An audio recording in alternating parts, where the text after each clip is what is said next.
মাহফিলে কিছু শয়তান আসে একটু সমস্যা করার জন্য। বসিয়ে দেন এই সমস্ত শয়তানদেরকে, কোনো কথা হবে না। যারা কথা বলবে ঘাড়ে ধরে বের করে দিবেন। এটা কারো বাপদাদার কথা বলার ফিল্ড না, এটা কোরআনের ফিল্ড। কোরআন শুনতে রাজি আছেন তো? দেখি হাত তুলে দেখা দেন কারা কারা শুনবে। মানবেন তো? আল্লাহ কবুল করুক। চিৎকার করে বলেন আমিন। হাতগুলো নামাই, পড়েন আলহামদুলিল্লাহ।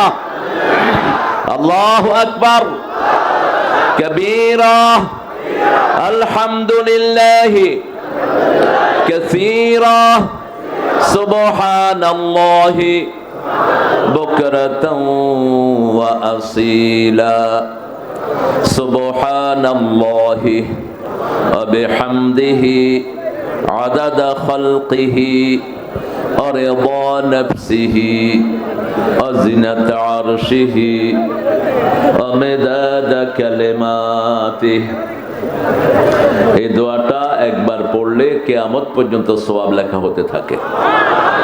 পড়েন না কেন? পারেন সবাই, পড়েন। সুবহানাল্লাহি ওয়া বিহামদিহি আদাদা খালকিহি ওয়া রিদা নাফসিহি ওয়া জিনাতা আরশিহি ওয়া মিদাদা কালিমাতিহি। লাকাল হামদ ইয়া রাব কামা ইয়ানবাগি লিজালালি ওয়াজহিক ওয়া আযীমি সুলতানিক। প্রশংসা করলাম কার? প্রশংসা করলে খুশি হন কে? বেজার হয় কে? কিছু শয়তান এখানেও আছে। মোবাইল চলবে না। আপনারা এখানে যেগুলো বসে সামনে কথা বলে ঘাড়ে ধরে বের করে দিবেন।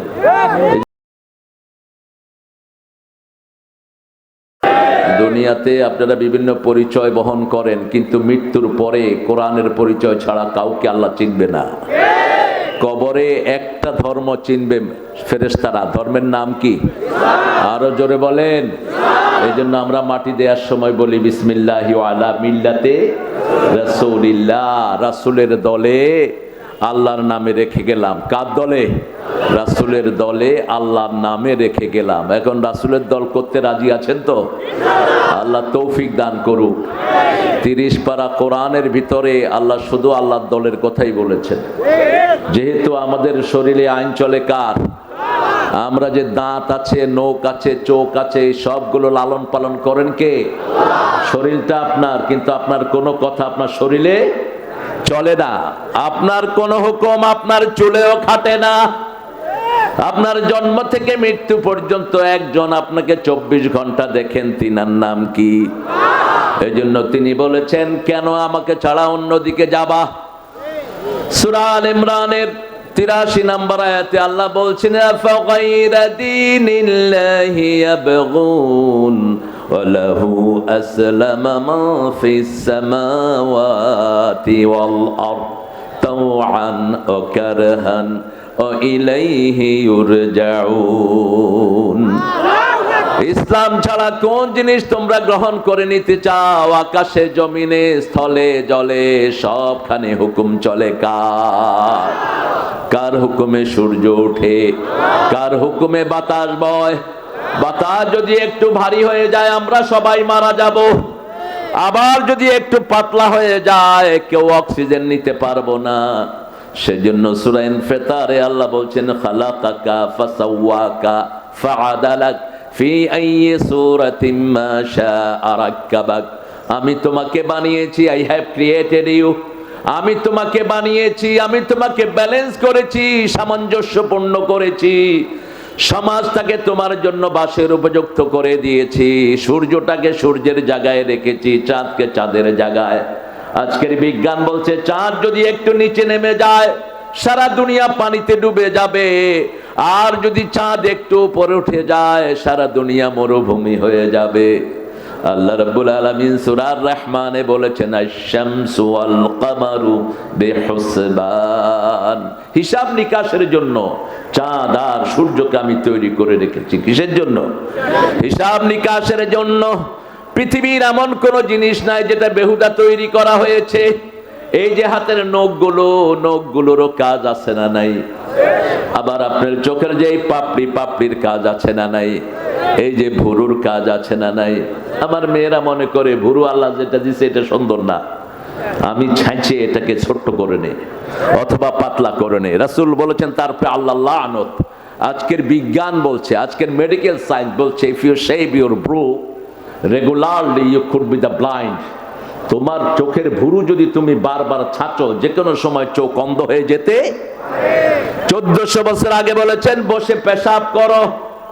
আজকের মেডিকেল সায়েন্স বলছে যারা বসে পেশাব করে তাদের কিডনিটা সুন্দর থাকে, আর যারা দাঁড়িয়ে পেশাব করে যে কোনো সময় কিডনি নষ্ট হয়ে যেতে পারে। বসে খাওয়ার জন্য বলেছেন আজকের মেডিকেল সায়েন্স বলছে যারা বসে খায় তাদের লিভার হার্ট সবকিছু ভালো হয়ে যায়, আর যারা দাঁড়িয়ে খায় তাদের লিভার বড় হয়, তাদের কিডনিতে চাপ পড়ে।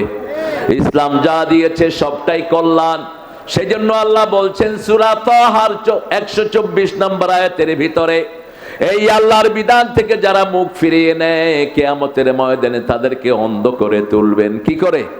অন্ধ করে। এখন দেখো না, তখনও দেখবা না। ওমান আ'রাদা আন যিকরি فإن له معيشة ضنكا ونحشرهم يوم القيامة أعمى। আল্লাহ রাব্বুল আলামিন বলছেন যে আমার জিকির থেকে মুখ ফিরায়। মুখ ফিরানো মানে কি? আপনি জিকির করলেন না, এখন জিকিরের ব্যাখ্যা আমরা কোরআন থেকে নেব। রাজি আছি তো? আমরা যে সুন্দর মাহফিলটাতে বসেছি, এই মাহফিলের চারিদিকে লক্ষ কোটি ফেরেশতা আপনাদেরকে ঘিরে রেখেছে। আমার মনে হয় বগুড়াতে এর চেয়ে বড় মাহফিল নাই বোধহয়, ঠিক কিনা? আরেকটা মাহফিল বড় হয়েছে সেই খুনি হাসিনার সময়, সেখানে বাদশা ভাইটাই সহ সব বিএনপির লোকেরা, তোমার শুনেছ বোধহয় অথবা দেখেছো। শেষে এসপি সাহেব ফোন করলেন যে মনোয়ার সাহেব আপনি তো বিএনপির প্রোগ্রাম করে ফেললেন। আমি বললাম তো আপনি স্টেজে আসলেন না কেন? তাহলে তো আওয়ামী লীগের প্রোগ্রাম হয়ে যেত। আপনারা শুধু তো আলেমদেরকে ধরার তালে থাকেন, আলেমদেরকে যন্ত্রণা দেওয়ার তালে ছিলি সব সময়। যারা আলেমদের পিছনে লাগে আল্লাহ তাদেরকে জমিন থেকে নিশ্চিহ্ন করে দেয়, ঠিক কিনা? বিএনপির কোন রেকর্ড নাই কোন আলেমকে বিএনপি জেলখানায় ঢুকিয়েছে, একটারও রেকর্ড নাই। বরং রেকর্ড এসেছে আল্লামা সাঈদীর জন্য সবচেয়ে বেশি কেঁদেছে যেই মহিলা, কি নাম? ধর্ম মন্ত্রণালয়ের চেয়ারম্যান বানিয়েছিলেন তিনাকে। যে যতটুকু করেছে আমরা ততটুকু স্বীকৃতি দেব। 5ই আগস্টের আগ পর্যন্ত জামাত বিএনপি একই সাথে ছিল। এখন কিছু শয়তান জামাত বিএনপির মধ্যে পার্থক্য সৃষ্টি করতে চাচ্ছে, এটা আমরা চাই না। এই শাহ আলম ভাই আলমগীর সাহেবকে এখানে চেয়ারম্যান বানিয়েছে, কি বলো? আলমগীর সাহেব জামাতের বগুড়া জেলার কি নায়েবে আমির। এই শাহ আলম ভাই তাকে হাতে ধরে চেয়ারম্যান বানিয়েছে এবং পুরো সময়টা তার পাশে ছিলেন। আমরা ডানপন্থীরা যদি একসাথে থাকি ওই আল্লাহর গজব হাসিনা কখনো আসতে পারবে না। এই জন্য আমরা সব কোরআনের পক্ষে আছি না নাই? কোরআনের সবচেয়ে বেশি প্রচলিত যে আয়াত সেটাকে ইস্টাবলিশ করেছে জিয়াউর রহমান। বিসমিল্লাহির রহমানির রহিম আমাদের সংবিধান থেকে উঠিয়ে দিয়েছে শেখ মুজিব।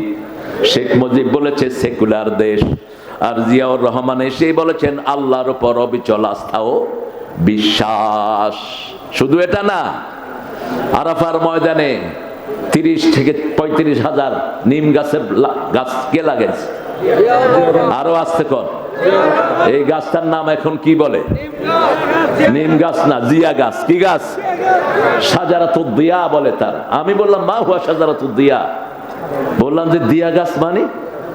তারিফু প্রেসিডেন্ট জিয়া? আচ্ছা না আমার বললো যে প্রেসিডেন্ট জিয়াউর রহমানকে আপনি চিনেন না? আচ্ছা হ্যাঁ চিনি। বলছে উনি এই গাছগুলো এনেছেন।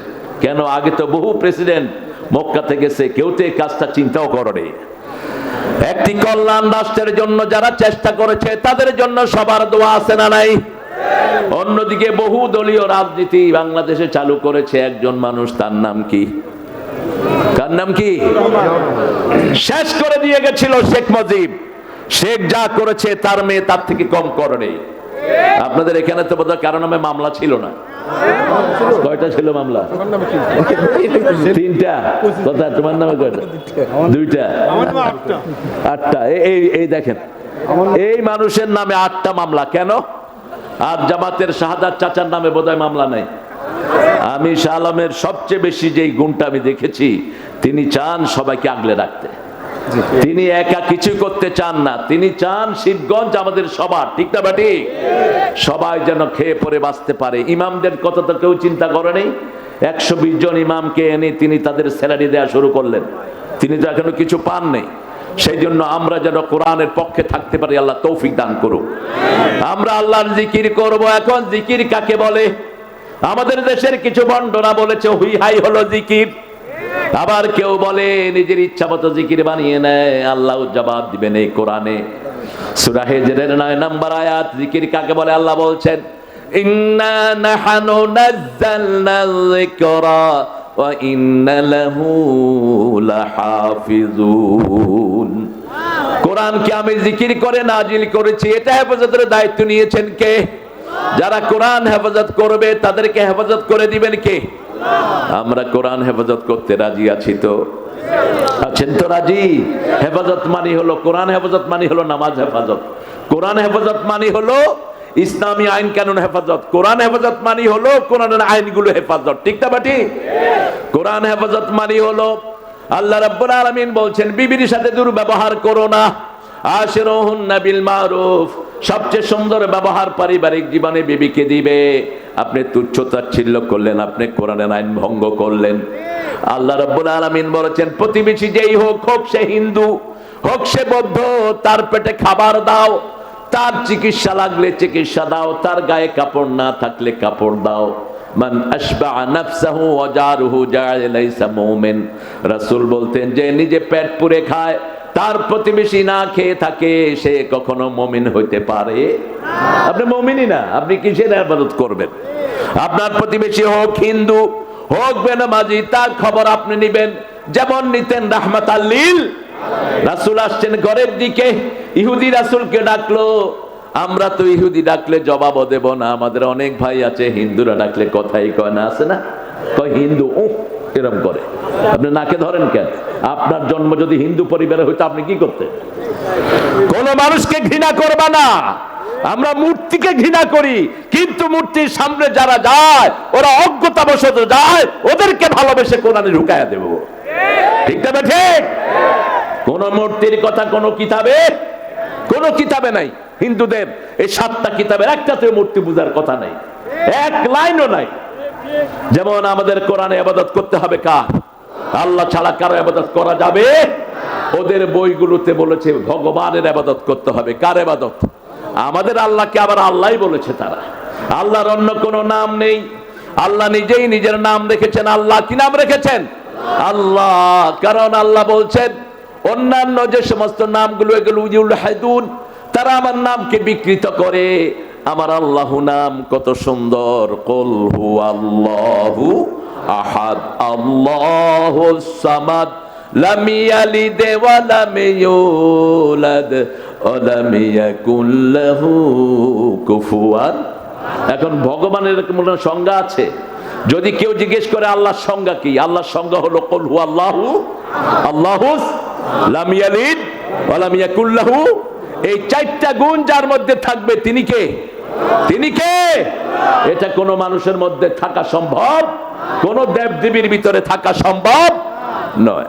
আপনি দেখেন ভগবানের ভগবতী আছে, ঈশ্বরের ঈশ্বরী আছে, গডের গডেস আছে। আল্লাহ বলছেন কুল হুয়াল্লাহু আল্লাহুস সামাদ। 23টা ক্রমোজন।